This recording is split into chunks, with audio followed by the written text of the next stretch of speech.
દેવાને માટે હું નથી આવ્યો એવું કોઈ ન સમજે એટલી ખાસ વિનંતી. પણ જે કાયદામાં જોગવાઈ છે અને આજનો જે દિવસ છે એ આજનો દિવસ છે બુજુર્ગો, મોટી ઉંમરના વયોવૃદ્ધ માતા પિતા અથવા આપણા નાના નાની કે દાદા દાદી આવા લોકોને પરિવાર તરફથી જે અન્યાય થાય છે, જે હેરેસમેન્ટ થાય છે, બુજુર્ગોનું એમ કહેવાય ને કે જે એક પ્રકારનું અપમાન થાય છે, એ આજનો દિવસ એના માટેનો દિવસ છે. જેમ આપણે માનો કે દરેક પ્રકારના દિવસોની ઉજવણી કરતા હોય, રક્ષાબંધન હોય, ભાઈબીજ હોય ને રામાપીરની 11 હોય ને એવી રીતના માનો કે ચોકલેટ ડે હોય ને રોઝ ડે હોય ને ફાધર ડે ને મધર ડે, એમ આજનો દિવસ છે. તો આ આજના દિવસે તમને વડીલોને કોઈ પણ જાતનું કાયદાની કોઈ પણ પરિસ્થિતિમાં તમારે વકીલ સાહેબ તરીકે જો વકીલોની સહાય જોતી હોય તો એના માટે સરકારે મને જવાબદારી આપી છે કે મારે આ વડીલોનું બધાનું, માતાઓ બહેનોનું ધ્યાન દોરવું.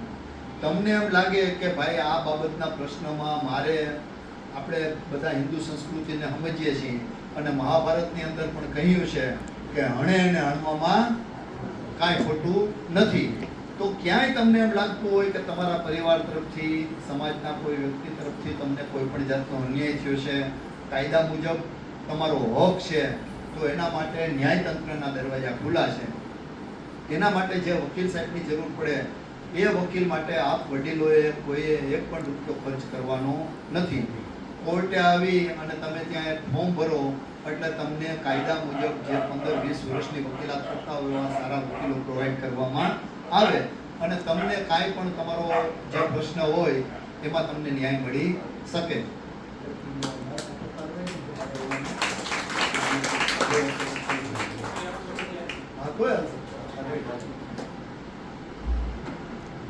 તો આના માટે હું આવ્યો છું. ખાસ કરી અને આજનો દિવસ છે એ વડીલો માટેનો દિવસ છે કે વડીલોનું જે અપમાન થાય છે કે એમની મર્યાદા નથી જળવાતી કે એમને દુઃખ લાગે છે, બરોબર છે. આજે માનો કે હું તો કહું અમારા અને આપણા બધા માટે આ જોશી બાપા એ ભગવાનનો બીજો અવતાર કહેવાય.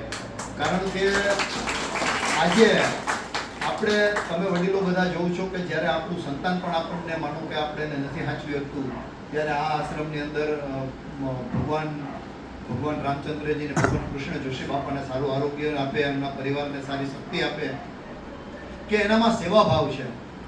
મિત્રો, વડીલો સેવાભાવ હશે ને તો તમને દેવાવાળો તો એમ કહેવાય ને 1000 હાથવાળો છે. આપણે તો ખાલી પુણ્યનું ભાથું બાંધવાનું છે. જોશી બાપા એ પુણ્યનું ભાથું બાંધ્યું કહેવાય. એક માનો કે આજે માનો કે આટલા લોકોને આશરો આપી રહ્યા હોય અને આપ પણ બધા એમ કહેવાય કે મેં ક્યાંક સરસ મજાના શબ્દો સાંભળ્યા હતા. આપણે તોરણિયા સરસ મજાનો યજ્ઞ ચાલતો હતો અને કનકેશ્વરી માતાની જ્યારે સપ્તાહ હતી ત્યારે એણે એમ કીધું હતું કે આ જીવન એક યજ્ઞ છે, આ જીવન આપણો એક યજ્ઞ છે. આપણે બધા આપણી એક પરંપરા અને એક સંસ્કૃતિ લઈને આવ્યા છીએ. આપણે આપણામાં એક સારો ભાવ હોય. આજે તમે જીવનની એમ કહેવાય કે એમ કહે ને શું કે એક્સ્ટ્રા ઇનિંગ જીવનના એક એવા પડાવમાં આવ્યા છો કે હવે તમારા માટે તમારું સ્થાન હું માનું ભગવાનનું હોય. અમારા માટે હું કામ એક બે લોકોનું સ્થાન ભગવાનનું હોય. બાળકને જોઈ માજી, કોઈ બાળકને તો આપણને નાનો કનૈયો રમતો હોય એવું લાગે, આપણને એમાં કૃષ્ણના જ દર્શન થાય જો આપણો ભાવ એવો હોય તો. એમ જ્યારે વડીલોને આપણે જોઈએ તો આપણને એમાં પિતા આપણો દેખાય ને આપણને એની માતા દેખાય અને આપણને એના પ્રત્યેનો અહોભાવ થાય, બરોબર છે. તો જીવનના જે પડાવ, જે ઉંમરમાં તમે આવ્યા છો, તમારી પાસે તમારા સંતાનો પ્રત્યે હું માનું ત્યાં સુધી કોઈને રાગદ્વેષ ન હોય. ગમે એ સ્ટેજ હોય, એ ના કરમ જાણે.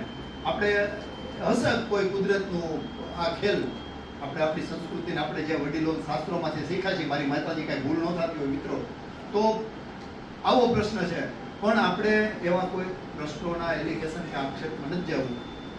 મારી ફરજ ફક્ત એટલી છે, આ પવિત્ર ધામ હું આને ગણીશ, કારણ કે આપણને બધાને આશરો મળ્યો છે. એટલે આ પવિત્ર ધામમાં આવ્યો છું ત્યારે હું એટલું કહીશ કે કાયદામાં તમારા વડીલો માટે સરસ મજાની જોગવાઈ કરવામાં આવી છે. કોઈ પણ જાતનો પ્રશ્ન કાયદાકીય રીતે તમને નડતો હોય, તમારે એનો લાભ લેવો હોય, તમારે એ બાબતનું માર્ગદર્શન લેવું હોય તો સ્વાભાવિક છે કે આપણે કોઈ વકીલ સાહેબ પાસે જવું પડે અને વકીલ સાહેબો પાસે જઈએ તો એક ફી ચૂકવવી પડે. પણ તાલુકા કાનૂની સેવા સમિતિ આપણી સરકારની એક યોજના એવી છે, એમાં એક પણ રૂપિયો ફી ચૂકવવાની નથી. ક્યારેય કોઈ વડીલો, માતાઓ, બહેનોને એમ લાગે કે મારે થોડોક કાયદાના પ્રશ્નની અંદર આ બાબતની ચર્ચા કરવી છે, મારે આ બાબતે થોડુંક માર્ગદર્શન જોતું છે અથવા મારે આ બાબતે આગળ વધવું છે, તો તમારા માટે સરકારના દરવાજા, ન્યાયતંત્રના દરવાજા ખુલ્લા છે. આપને જ્યારે કાંઈ પણ આ સેવાની કોઈ પણ જરૂર પડે તો આપના દીકરા તરીકે મને યાદ કરજો, એટલું કંઈ વિનવું છું. અસ્તુ, સૌને મારા વંદન.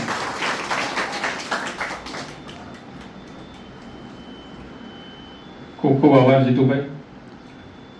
આમ તો આપણે ક્યાંય પણ પોલીસનું નામ પડે કે કોર્ટનું નામ પડે એટલે આપણે બધા બી જઈએ. ઓહો, આ છેટા ભાગી એના. ખરેખર આપણે બધાય કાયદાકીય રીતે તો આ બધું જરૂરિયાતો છે એ મુજબ આપણે વર્તન કરવાનું હોય છે, પણ એનાથી ભયભીત થવાનું નથી. એટલે આજે ખાસ હું જીતુભાઈનો ખૂબ આભારી છું કે આને લઈને લોક જાગૃતિ કરવાની. નકર આપણે એક વિચારતા હોઈએ કે ભાઈ વકીલ પાસે જઈએ એટલે ત્યાં પહેલાં પૈસા ધરવા પડે પછી સલાહ મળે. પણ ખરેખર આ તકે આપણે આપણી ન્યાયપાલિકા અને સરકાર જે રીતે કામ કરે છે એની પણ આ તકે ખરેખર આપણે નોંધ લઈએ અને એનો આભાર માનીએ કે ભાઈ આપણા માટે કેટલું બધું વિચારે છે. અને જીતુભાઈનો પણ આભાર માનું છું કે આ વાતને અમારા સુધી લઈ આવ્યા. આપણે આવી માહિતીની ખબર ક્યારે પડે, ખ્યાલ પણ ન આવે. પણ આપણે આપણી જે ન્યાયપાલિકા છે એનાથી ભયભીત થવાની જરૂર નથી, પણ એના વિશે જાગૃત થવાનું છે. અને આપણે ક્યારેય પણ જરૂરિયાત ઊભી થાય, ક્યારે પણ કાયદાકીય રીતે અટકળમાં આવીએ અથવા તો જે કોઈ એની તકલીફ ઊભી થઈ હોય એ અંગે આપણે મુશ્કેલી અનુભવવાની નથી, મૂંઝવણ અનુભવવાની નથી.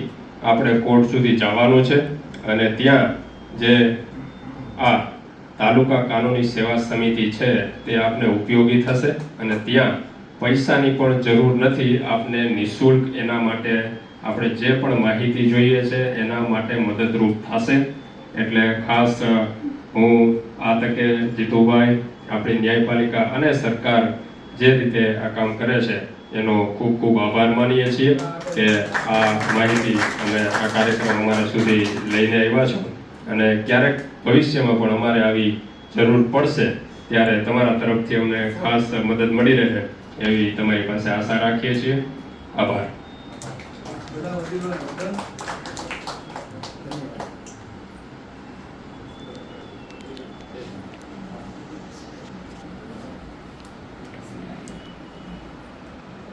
ફોન આવ્યો હતો.